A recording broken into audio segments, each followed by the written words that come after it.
Hey guys, Ryan Dunford here. Today we're going to talk a little bit about the adjustable chassis, also known as the world's chassis, that we made some time back and are finally able to release to the public. There's a couple different ways to get it. You can kind of buy all the different parts separately. At least for a little while here, we're going to actually offer kind of a conversion kit. And that's what I'm going to go over here today. So if you scan the little QR code because you got the conversion kit, this is the video you get to see. Other than that, we'll also post it live once we go live. So as you can see, I'm cutting open a conversion kit right now. So you can see this is what I got out of it. But this is TLR 341028 adjustable length chassis conversion set for the 2.0. Initially, it is meant for the nitro car. We are making a running change to the battery tray for the electric car to be able to run it on the electric car. But as you can see, you would have scanned this to get to this video. But it's going to come with 3 different packages in this bag for the conversion kit, a chassis, a little bag of a bunch of different black stuff, and some drive shafts and other items. So I'm going to kind of go over all these items and what they are. So basically, in a nutshell, the adjustable chassis does 2 things to the car. It moves some weight rearward, meaning the engine moves rearward. The diff flips around, which some people are pretty happy about because it actually makes it so the carburetor's pretty straight now and not running into the center diff as much. And then we also made it so that it's adjustable wheelbase. So it kind of does 2 things. I just kind of, as we were learning different things and testing different things. So you can see this is the chassis. The back end of it's kind of incomplete. But the chassis, I should have brought a regular chassis here, but basically what's happened is the motors moved back. A number of items up here have actually moved forward a tiny bit, so that we didn't end up with a ton of weight moving. We wanted a particular amount of weight. We've gone through, 3 or 4 revisions of this thing, different revisions of the rear plates to make them work the way we wanted it to, things like that. So let me go through the different things you'd need. So if you wanted to buy it all separate, you would need a chassis. You would need new front and rear drive shafts. So the front is now an 81 millimeter drive shaft, and the rear is 107 millimeters. These, of course, will be sold separately. You'll need new brake cams because when you turn the diff around, since we moved the engine back, obviously the front and rear brake had to adjust which one was which. And so we had to make it so that the little half moons were the opposite direction. New pipe hanger, or not pipe hanger, air filter hanger. And then the other bag contains an updated top. You can see now it's got the 2 cutouts in it. It also includes a composite lower piece. That was supposed to be it. The first version of these conversion kits actually also include the carbon fiber lower one. This is actually just kind of a bonus because there were too many made. But this also, for carbon fiber, you've got the front hole and the rear hole. We tend to always run the screw in the front, and then some run the rear, some don't, or depending on if there's a lot of grip or a little bit of grip. If you want more grip, you take out this rear screw. If you want less grip, you put the screw in. That goes, one of these 2 options go underneath the diff. This goes on top of the diff. And then there's all these inserts. These are skid plates. So the skid plates, a pack of skid plates will be sold separately. And then there's an insert. So basically we make it so that you can move the entire rear clip backwards. So you've got standard, +1, and +2 millimeters that you can go back. The rear skid plates, there's a different skid plate for each. And basically just as the holes are closer, you can see probably this is one way to look at it. The easiest way to tell which one's which is if you kind of look at the mouth or the opening that's for locking in the D plate. You can see here you got the smallest opening, the medium opening, and the biggest opening there. So you got standard, +1, +2. And then there's the front screws of the gearbox. There's two different ones. There's an offset one. So this is offset. So you've got standard. And then if you flip it around, that's +2, right? And then for the center one, that's +1. It's all centered. The one thing I do want to make note of is you can see the little cut-ins there. Those cut-ins you want to put towards the transmission because that's what, if you look at this, so you've got the cut-ins here. So if I put this in the wrong way, so let's put it in the wrong way on purpose. It actually fits the wrong way. You can see now that now those cut-ins aren't there. It doesn't continue this radii. So let me push it out and change it. So that's that. And then obviously the rear chassis brace needs to be adjusted too. So it comes with 2 center. So that would be your +1. And then it comes with 2 offset. So that would be one way, right, is going to be standard. And the other way is going to be +2.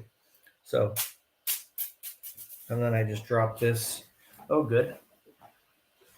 Stuff's hard to find on my floor. So sorry, I'm going to grab it right now.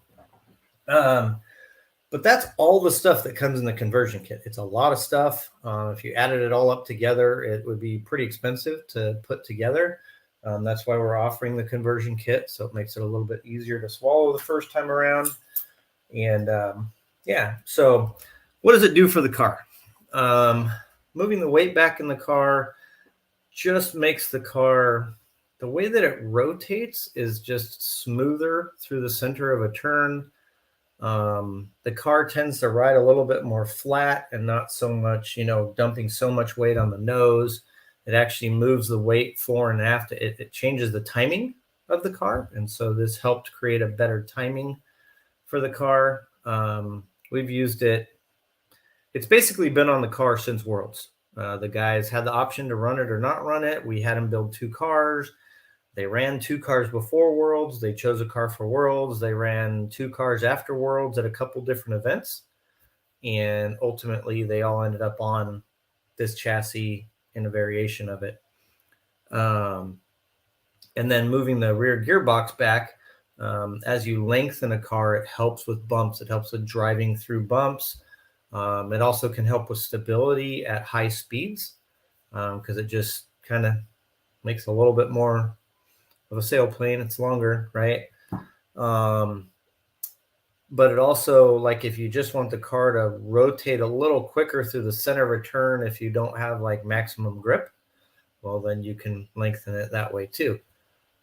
Or if you want it the opposite, then you can shorten the car up. So it basically allows you to adjust the car for how you want to drive it, and everybody can have it where they want. I think that's going to be a lot of times kind of a personal thing, like at Silver State.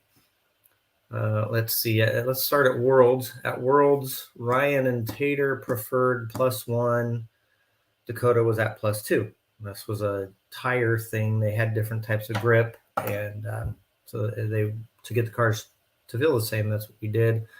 And then at Silver State, a number of us ran +1. One of the guys ran +2. He tried it to go through the bumps, and it really helped him go through the bumps well. Different things like that. So let me show you it kind of installed into a car. Here is it installed in my car from Silver State.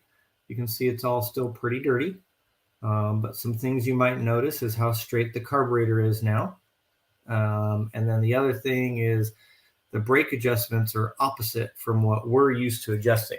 So we're used to the top adjuster being the front brake and the bottom being the rear brake. And now our top is our rear brake and our bottom is our front brake. So just something to be aware of there. And then the other thing I always want to make mention of is we don't really give like dimensions on putting the brake cam lever arms in anymore. We kind of got rid of that. We put this window in instead. The reality is what you always want to do is get the center of the eye or the brake linkage coming straight through the center of this. So when you put them in, adjust the push and pull till it's in the center there, and you'll be happier. The car does also seem to be a little bit better under braking with the weight bias that's there. You might have to play with your front to rear bias in the car to get it the way you want. But other than that, you should be good. I made some notes, so I'm just going to read them to make sure I went through everything. There are some things that you're going to need to do. So you can see where the servo is here. Okay. We always put a kind of a cutout in the chassis here, right? So the existing mudguard, it's going to be over, let's see, this is the front. So it's going to be over this a tiny bit. So you'll just want to notch it back so that the rest of that is opened up and you can see it. So just cut the very corner off your mudguard there. And then the only other thing I have done, and we've only done it on one car, the rest of them were all fine. So maybe I have something weird on it. But on one of the battery boxes, they have those two little circles. And it kind of, when I put everything on here, it kind of pushed it up a tiny bit. So I took that little semicircle off of the front, and then it sat down really well. So that's that. Let's see, diff goes with spur towards rear now. The one thing I want to mention about that, if you're putting this chassis kit not on a new car, but on a used car, is you're taking the diff and you're flipping it around, right? So now the front's in the back, back's in the front. I would rebuild your diff and swap the outdrives. That way the wear pattern's in the same spot to your drive collets. So mention the brakes, center drive shafts, chassis rib, talk about the screws there. The other thing you're going to probably want to do is adjust the servo moves forward a tiny bit. So you're going to need to adjust the link. So what I'm referencing is this link here. Okay. Oop, that link right there. What you always want to do, and it's kind of hard with it not, if we put it straight up and down like that, you basically always want it so that this is parallel with this, right? So you just want to adjust this link so that those two are parallel when you're putting it in there. You're obviously going to need to straighten your carb out. You're going to have to adjust your throttle linkage a little bit because it's going to be closer now.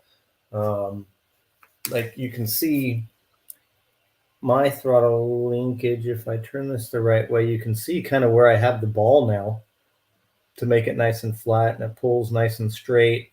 So the carburetors tend to be a little happier. While I'm here, just because maybe you're watching it, the 6295 servo from Spectrum, it's a tiny bit taller. So for the steering, you need the 2mm spacers under it so that it doesn't slap the chassis all the time. So that's just a side note. And then again, unless you feel like drilling a hole in this, to use your existing side, the side guard, the mud guard / battery tray, you would have to wait until you can get a hold of one of the new side guard battery tray for the 8xe 2.0 will have 2 holes in the rear. So the front lines up and all the side holes line up, right? So for this would be the battery tray side. This hole and these 4 holes all line up, but the motor mount hole obviously isn't going to line up, this one over here. So we had to put 2 holes in it, one that matches the existing and one that matches this chassis. So that's a running change. So again, you can either drill out the chassis or wait till you can get a hold of that. And then, so we got the how. So yeah, I mean, that's pretty much everything there is about it. Again, you all know you can always hit me up. Just message me on Facebook Messenger. I'm happy to answer any questions you have along the way. And we are working on modifying the setup sheet so that it has all this stuff on there, which chassis you're using, which inserts you're using. But now you'll know what we mean, like some of the setups out there say World's chassis, that actually should be ADJ, or adjustable chassis is what we're formally calling it. But adjustable chassis +1, or adjustable chassis standard, or adjustable chassis +2, that refers to where we have the rear gearbox in relation to everything else. But yeah, hopefully that helps you out. The rest of it's pretty simple. Nothing too crazy about getting it all together there. And yeah, hopefully everybody's having a great day. And take care. And as always, make sure you find somebody to help out there when you're at the track. Something that could take you 3 seconds could literally make their day. So anyway, that's what this hobby is about. Let's help them enjoy it so we enjoy it for a long time, because if there aren't new people, it's going to die. So anyway,